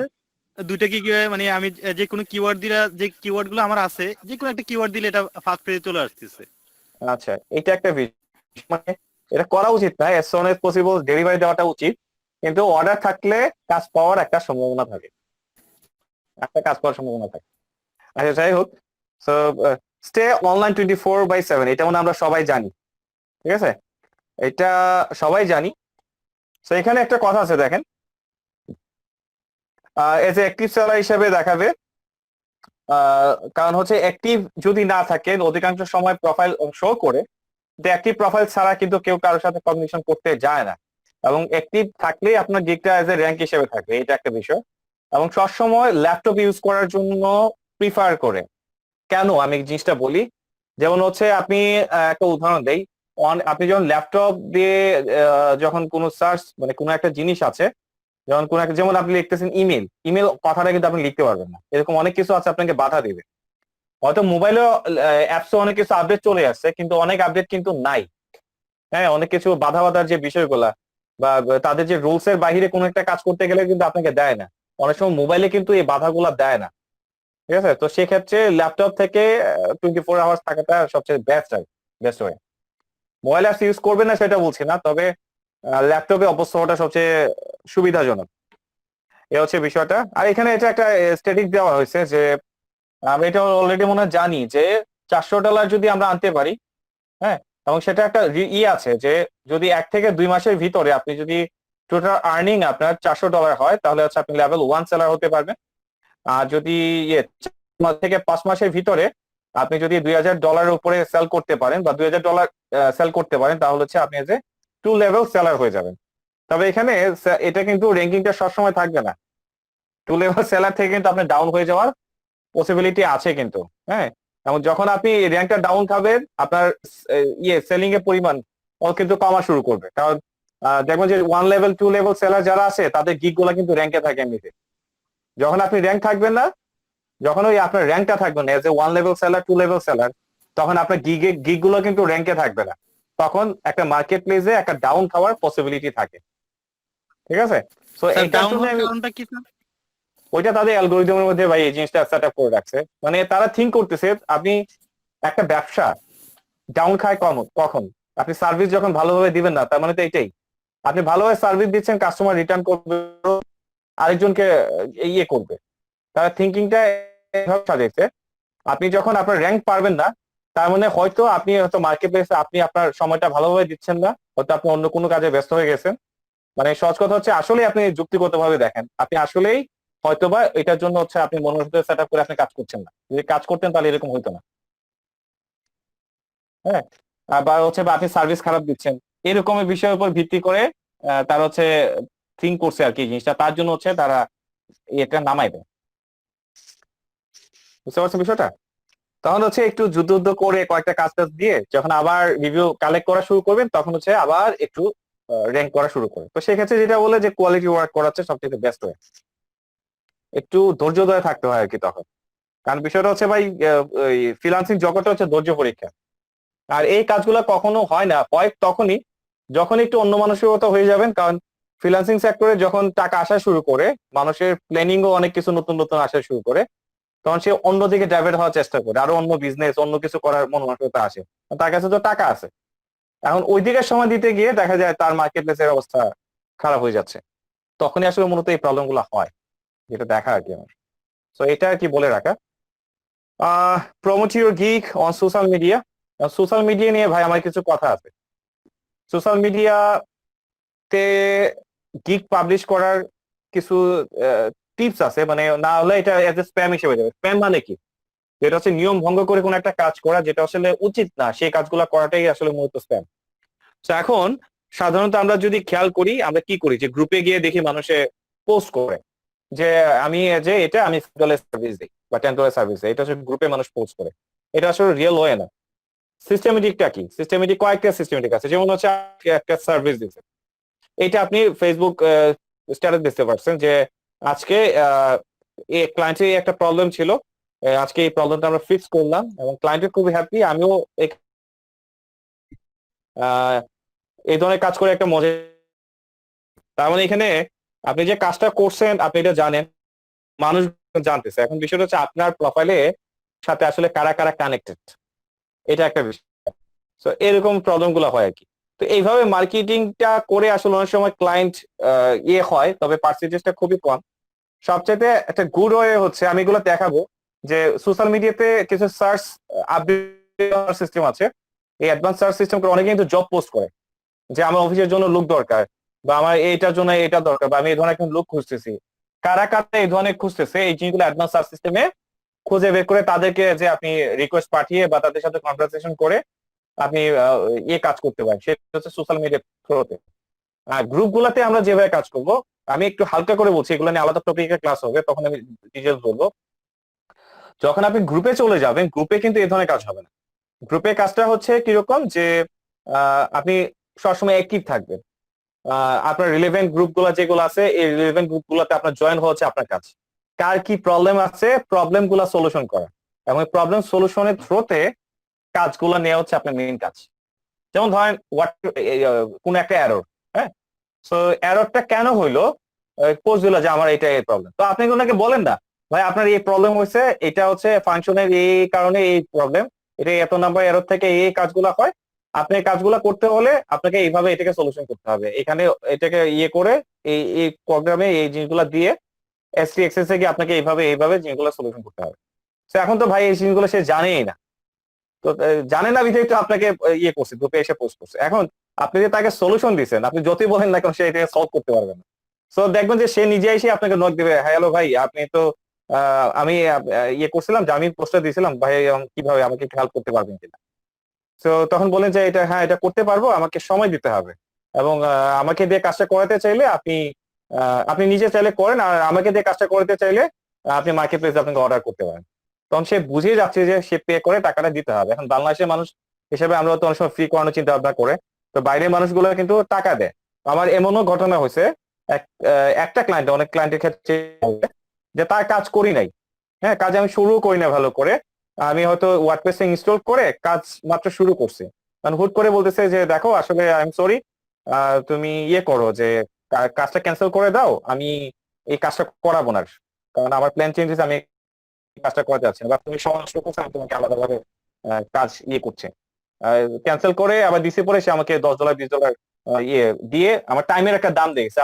আবার আরেকটা ক্লায়েন্ট পেয়েছিল আমার মনে আছে, $70 একটা কাজ ছিল, জাস্ট একটা অপটিন পেজ ডিজাইন করে দেওয়া। পরে উনি কি কি কারণে থেকে কি জানি হয়েছে, ওনার জবগত একটা বিষয় নিয়ে কি জানি ফাটা হয়েছে, বলছে আপনার কাজ করতে হবে না, আমি ওই কোম্পানি থেকে সুইচ করছি, আপনার পেমেন্ট আপনি এটা নিয়ে রেখে দেন, পেমেন্ট উনি নেয় না। এরকম আছে ভাই, অনেকে বিশ্বাস করবেন কিনা জানি না, এরকম ক্লায়েন্ট পাওয়া যায়। ক্লায়েন্ট মানে টাকা মাইট যায় না, টাকা হচ্ছে অনেকে আপনি দেয়, মানে সহজ কথা টাইমের ভ্যালু দেয়, এরকম একটা বিষয়। আমার স্টুডেন্ট ক্ষেত্রেও কয়েকজনের ক্ষেত্রে এরকম পাইছি কয়েকটা ঘটনা। আরেকটা খেয়াল করি যে গত ব্যাচে মনে হয় মেন্টরিং ক্লাসে একটা স্টুডেন্টের কাজ করছে, মানে বিষয়টা একটু বুঝেন, ক্লায়েন্ট কিন্তু বুঝাইছে একটা সে, ঠিক আছে, তো ক্লায়েন্টের কাজটা কিন্তু সে প্রপার ওয়েতে কাজ করে দিতে পারেনি। তো সে তখন বলতেছে দেখেন আমি যেটা চাচ্ছি সেটা আপনি করে দিতে পারছেন না, তো একজনকে হায়ার করতে হচ্ছে, কিন্তু ওনার যে টাকা, ওনার টাকা ওনাকে পে করে দিতে, ওনার টাকা ওনাকে মাইন্ডটা সেট আপ করছে এজ এইভাবে, এটা হচ্ছে ওনার ব্যর্থতা, ওনাকে উনি বুঝাতে পারে না যে কাজটা আসলে কি করার দরকার ছিল। চিন্তা ভাবনাটা এখন চিন্তা করেন, আসলে ভালো কাস্টমারও আছে, খারাপ কাস্টমার আছে, এগুলো আসলে ভাগ্য অনেক কিছু ডিপেন্ড করে। আচ্ছা সোশ্যাল মিডিয়া নিয়ে কথা বললাম, সোশ্যাল মিডিয়া বিষয়গুলো আছে, এইভাবে বিভিন্ন ধরনের টেকনিক আছে, আপনি হ্যান্ডেল করে করে মার্কেটিং করতে হবে। আর সারাদিন মার্কেটিং করো নাহলে কোনো কাজ পাবেন না। সোশ্যাল মিডিয়ার এই টেকনিক গুলা, কিছু কিছু টেকনিকের বাহিরে যদি কাজ করেন, এগুলো হচ্ছে অযথা টাইম ওয়েস্ট করা, ঠিক আছে। ছোট কয়েকটা টিপস এন্ড ট্রিক্স আছে, এগুলো দেখাবো, প্রত্যেকদিন এগুলো ট্রাই করবেন, কাজ আসলে এগুলো দিয়ে আসবে, অযথা সময় নষ্ট করে লাভ নেই। Create multiple gig in the same category. একটা কথা ছিল। হ্যাঁ ভাই বলেন। আচ্ছা ভাই, গুগলে যেভাবে র্যাঙ্ক করার জন্য বিভিন্ন ব্যাকলিংকের মাধ্যমে লিংক শেয়ার করে, ওইভাবে যদি আমি ট্রাফিক আনি বা কোনো ভিজিটর আনি, সেক্ষেত্রে আমার অর্ডার না করলেও গিগটা র্যাঙ্ক করতে সুবিধা করবে কিনা? সেটা র্যাঙ্ক করার পসিবিলিটিটা থাকবে এজ এ গুগলে, গুগলে বুঝতে পারছেন, গুগলে পেজে র্যাঙ্ক করার পসিবিলিটিটা থাকে, বুঝতে পারছেন বিষয়টা। দিবে। আচ্ছা, create multiple gig in the same category, মানে একটা নির্দিষ্ট ক্যাটাগরি আওতাভুক্ত, মানে সাব ক্যাটাগরি আওতাভুক্ত কিন্তু দুইটা গিগ খোলা যায়। এটা এখানে সাজেস্ট করা হচ্ছে যে মাল্টিপল গিগ করার জন্য সেম ক্যাটাগরিতে, ঠিক আছে। কারণ যত বেশি গিগ, যত বেশি ট্যাগ, ওইটার উপর ভিত্তি করে কিন্তু বাই রিকোয়েস্টের পরিমাণগুলো কিন্তু খুব বেশি আসে, এবং কাজ পাওয়ার একটা যে কিওয়ার্ড বেস র্যাঙ্ক করে কাজ পাওয়ার প্রবলেমিটি খুব বেশি আছে। এগুলো আসলে যেমন এখানে একটু বলা আছে যে check what kick before same niches, এটা বুঝবেন কখন, মানে বিষয়টা বোঝাচ্ছে এটা আর কি, একটা নির্দিষ্ট ক্যাটাগরিতে চাইলে আপনি দুইটা গিগ খুলতে পারেন, এটাই বোঝাচ্ছে। মানে অনেক সময় আছে না যে ওয়ার্ডপ্রেস ক্যাটাগরি আওতাধীন তো সাব ক্যাটাগরি আছে, তো সাব ক্যাটাগরি আওতাধীন কিন্তু আপনি দুইটা করে গিগ খুলতে পারেন, সেটাই বোঝানো হচ্ছে। যেমন হচ্ছে এখানে দেখানো হচ্ছে যে বাগ ফিক্সিং এর উপরে একটা গিগ খুললেন, একটা হচ্ছে ওয়ার্ডপ্রেস স্পিড অপটিমাইজেশন উপরে একটা গিগ খুললেন, কিন্তু সেম ক্যাটাগরি, এটাই বোঝানো হচ্ছে আর কিছু না। তো এইটা আর কি, তো এইটা আসলে এটা না ইয়ে করলেও হবে, যাই হোক, এটা আমি বলে রাখতাম, এটা তো বেশি ডিসকাস করার মতো মনে হয় কিছু নাই। এখানে দেখি আছে কমপ্লিট রেগুলার অর্ডারস, এটা তো আছেই, মানে এটা অবস্থা হবে না, তো ইনশিওর করা যে নতুন নতুন অর্ডার পাওয়া ডেইলি, উইকলি না, মানে প্রত্যেক দিন নতুন নতুন অর্ডার, প্রত্যেকটা দিন নতুন নতুন অর্ডার পাওয়া মানেই আপনি বুঝতে পারবেন ভাই আপনার সুসময় আসতেছে। এই হচ্ছে বিষয়টা। At first it take it got order daily, but you can make some good client, so you get some order daily. এটাই বোঝাচ্ছে যে টার্গেট রাখতে হবে প্রতিদিন কাজ পাওয়ার, উইকলি না। কিন্তু যখন আপনি ভালো কিছু সংখ্যক ক্লায়েন্ট পেয়ে যাবেন, তারাই আপনাকে রিটার্ন অর্ডার দিবে। তো রিটার্ন অর্ডারটা পাওয়ার জন্য ঘুরে ফিরে আমি একদম প্রথমের দিকে চলে যাচ্ছি, এই যে কি কনভারসেশন, যে ক্লায়েন্টকে জিজ্ঞাসা করা কেমন আছে বা মেসেজ টেসেজ দেওয়া। তবে খেয়াল রাখতে হবে অবান্তব কোনো কথা না বলা, যেটা হচ্ছে এজ এ প্রফেশনাল হিসেবে যতটুকু থাকা যায় সেরকম। যে এটাই বলা হচ্ছে যে টিপস হিসেবে contact all buyers to ask if you have any work and get new order more often. আচ্ছা, mistake which I have the made order with ranking gig on Fiverr. কিছু কিছু মিস্টেক আমরা করি, যেমন হচ্ছে এটাই যা বলছি এই কথাগুলো এখানে আপনার অ্যাড করা হয়েছে আর কি। যেমন কিছু কিছু বিগ মিস্টেক হচ্ছে টাইটেলটা আমরা খেয়াল করলাম যে টাইটেল চেঞ্জ করলে পার্মানেন্টলি কিন্তু চেঞ্জ হয় না, এটা একটা বিষয়। তারপর হচ্ছে don't change gig images again and again, make sure to do everything perfect at once, better have knowledge first and start implement at once. তাহলে কি বলছে, ইমেজটাও বারবার চেঞ্জ না করার জন্য বলা হচ্ছে। তো এই আর কি বিষয়গুলো, এই জিনিসগুলো একটু বুঝলে আপনি বুঝতে পারবেন। এখন আমাকে একটু স্যার বলেন, এই যে আমরা অনেকক্ষণ সময় বকবক করলাম, এই জিনিসগুলা যে বললাম এইখান থেকে কি বুঝলেন, কি শিখলেন, কি করা দরকার আমাকে একটু বলেন, আপনাদের মতো করে বলেন। স্যার এটা বললে কি হবে, এই এতক্ষণের বিষয়টা একটু কম সময়ের মধ্যে আমরা আমাদের মাথায় থেকে যাবে। একটু বলেন, যে বুঝছেন সেই বলেন। স্যার এখানে আমি যতটুকু বুঝতে পারলাম যে আমরা মার্কেট প্লেসে যেগুলা কাজ করব, নরমালি প্রথমত আমরা যে গিগ গুলা করব এগুলা একবারে কমপ্লিট করার চেষ্টা করব, যেটা সেকেন্ড টাইম যাতে এডিট করার প্রয়োজন না হয়। হ্যাঁ, তারপরে হলো যে আমরা যেগুলা করব বায়ারদের সাথে, হ্যাঁ দেখা গেছে সব বায়ার তো আমাদেরকে রেগুলার কাজ দিচ্ছে না, সেক্ষেত্রে ওনাকে যদি নক করি ও সেক্ষেত্রে কাজের ক্ষেত্রে না, আমরা সেটা পার্সোনালি হাই হ্যালো করতে পারি। আচ্ছা, তারপরে স্যার সবকিছু তো মাথায় আসতেছে না, মোটামুটি স্যার মনে আছে কি স্যার, মাথায় আসতেছে না স্যার সবকিছু। আচ্ছা। সো এইখানে সেলিং এর বিষয়টা কি বুঝতেছেন একটু বল, হ্যাঁ আপু বল।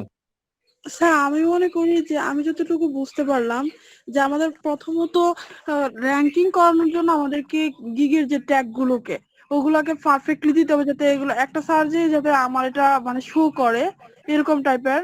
আর হচ্ছে কনভারসেশন করার জন্য যতটুকু দরকার মানে আর্লি রেসপন্স যেটা আর কি।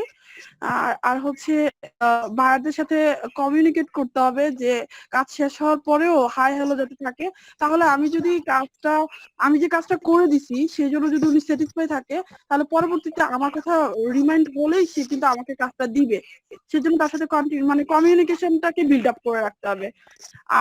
আর যেটা হচ্ছে আমরা যে গিগ তৈরি করি, গিগের প্রথমে যে টাইটেলটা দেই ওটা আবার পরে দেখা যাচ্ছে কেউ আবার চেঞ্জ করে দিচ্ছে। তো ওইটা না চেঞ্জ করে দিলে যেটা একদম শুরু থেকে একদম প্রপারলি থিঙ্কিং করে ওইভাবে সেট আপ করা। আচ্ছা আপু, আপনাকে একটু আটকাই আমি, হ্যাঁ এখন যা বলছেন সব বুঝলাম, সবাই বুঝতেছে। আপনি অর্ডার পাইছেন এখন পর্যন্ত? না, আপনার জন্য কি করা উচিত এখন বল। আমার জন্য এখন আমাকে দেখতে হবে যে ট্যাগ গুলো ঠিক আছে কিনা। আর আপনি এগুলা করছেন না বলেন? জি আমি করেছি, কিন্তু আমি তো প্রপারলি হচ্ছে না মনে হচ্ছে। এখন আপনি যেটা বললেন যে আমি যেই টাইপের করব, লাইক আমি হচ্ছে ই কমার্স সাইট নিয়ে তৈরি করব, ই কমার্স সাইটের যে বিষয়টা ওইটা এমন ভাবে তৈরি করতে হবে যাতে সামনে পিছনে যে কোনো এক জায়গায় ই কমার্স থাকতে হবে, তাহলে আমাকে যাতে খুঁজে পাওয়া যায়। তা আমি তো আপু এরকম আপনি এটাও করছেন, আমি শিওর এটা করছেন না, এটাও করছেন।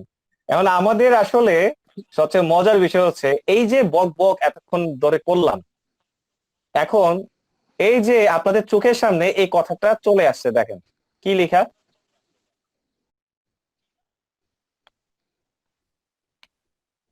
Get your first order as soon as possible. Yes আপনাদের এখন কাজ হচ্ছে এটা, আর কিছু করার নাই। কথা বলছেন, এই যে এতগুলো কথা বললাম, একটা অর্ডার পাওয়ার জন্য স্যার বিকল্প খুঁজতে হবে, তারপরে অন্যগুলো চিন্তা। এখন চিন্তা হচ্ছে আমরা আমাদের প্রবলেমটা ফিউচার নিয়ে চিন্তা করি, কিন্তু ফিউচার নিয়ে চিন্তা করব, এখন যা যা বলছি সবাই আপনার বুঝছেন, সবকিছু করছে।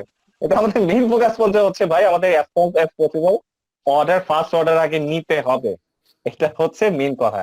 এখন আমি জানি যেগুলা বলছি হয়তো একটা বা দুইটা জিনিস হয়তো বা নতুন শিখছেন, আর বাদ বাকি আপনাদের ট্রেনার শিখাইছে বা আপনারা ইউটিউব ঘেটেও হলেও আপনারা নতুন নতুন করে শিখছেন এটা সে। এখন আমাদের মেইন ফোকাস পয়েন্ট হচ্ছে বললাম ঠিক আছে এগুলা হয়তো কয়েকটা জিনিস নতুন পাইছেন, এখন এই জিনিসগুলা ওভারকাম করে আমাদের আসতে হবে। কিন্তু আমাদের এখন মেইন সেটআপটা কি, অ্যাজ সন অ্যাজ পসিবল অর্ডার পাওয়া, আমাদের মাথায় টার্গেট কিন্তু ভাই এটাই, আর কিছু না। সো এখন এই অ্যাজ সন অ্যাজ পসিবল সেটার জন্য স্যার অর্ডার কি করব? পাওয়ার জন্য হ্যাঁ এখন আসতেছে আমরা এটাই, সে কি করবে। এখন আমাদের ক্ষমতা কি আছে বলেন, ফাইবার মার্কেট প্লেসই তো সবাই টার্গেট করছে। আমি আপনাদেরকে দুইটার দিকে টার্গেট করব, ফাইবার মার্কেট প্লেস আর হচ্ছে ফ্রিল্যান্সার মার্কেট প্লেস, freelancer.com, এই দুইটার উপরে টার্গেট করে কাজ করব। আমি একটু প্ল্যান দেখাই। আচ্ছা এটা মুখে বলি, এগুলা ওপেন না করি আর। আরেকটা হচ্ছে সোশ্যাল মিডিয়া থ্রুতে কাজ পাওয়ার কিছু টেকনিক দেখাবো, আর হচ্ছে গুগল ম্যাপ ইউজ করে কাজ পাওয়ার কিছু টেকনিক দেখাবো, ইমেল মার্কেটিং করে কিছু কাজ পাওয়ার টেকনিক দেখাবো, ঠিক আছে? সো এখন একটা কথা হচ্ছে রাইট পিপল রাইট মার্কেটিং, মার্কেটিংটা আপনার রাইট পিপলের কাছে করতে হবে। যেহেতু ফার্স্ট অর্ডার, কাজ পাওয়ার পসিবিলিটি কি আছে এখানে, মার্কেটিং করে কাজ পাওয়া, নতুবা হচ্ছে কাস্টমারের সাথে ডাইরেক্ট কমিউনিকেশন করা, একটা বিষয়টা। তো ডাইরেক্ট কমিউনিকেশনটা কিন্তু মার্কেটিং করে সে যদি সঠিক মানুষ হয় সে কিন্তু আমার সাথে কমিউনিকেশন করতে পারে, হ্যাঁ।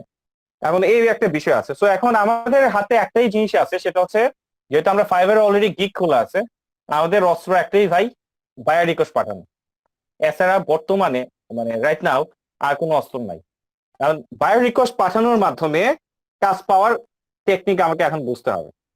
তো এখন আমরা যদি বলি যে বাকি জিনিসগুলো আমরা দেখবো না এরকম কিছু না, বাট কথা একটাই, যেহেতু অ্যাজ সুন অ্যাজ পসিবল আমার কাজ পাওয়ার একটা টেকনিক, যেহেতু আমাদের ফাইবারে অলরেডি অ্যাকাউন্ট আছে, এখন কাজ পাওয়ার আমি তো র্যাঙ্ক করতে পারবো না, এবং তাহলে কাজ পাওয়ার ওয়ে কি, কাজ পাওয়ার ওয়ে হচ্ছে বায়ার রিকোয়েস্ট পাঠানো। কয়টা বায়ার রিকোয়েস্ট পাঠাতে পারছি? 10টা।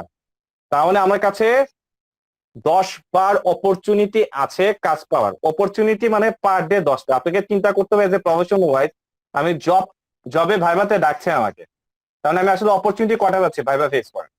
সো এখানে আপনি কাজ পাবেন, কয়টা অপরচুনিটি আছে? 10টা। এখন 10টা অপরচুনিটি আপনি আসলে কাজ কিভাবে কাজে লাগাবেন, এখন যে কাজ দিচ্ছে সে আসলে কাজ দিচ্ছে কিনা, এখানে একটা বিষয় আছে। অনেকে ফাইজলামি করার জন্য আসে, এটা আপনি এটা মানে না মানে, ফাইজলামি করার জন্য আসে, অনেকে বাটপারি করার জন্য আসে, আবার অনেকে আসলে কাজ দিতে আসে। তো ভাগ্যের উপরে আসলে যেটা এখন ডিপেন্ড করছে।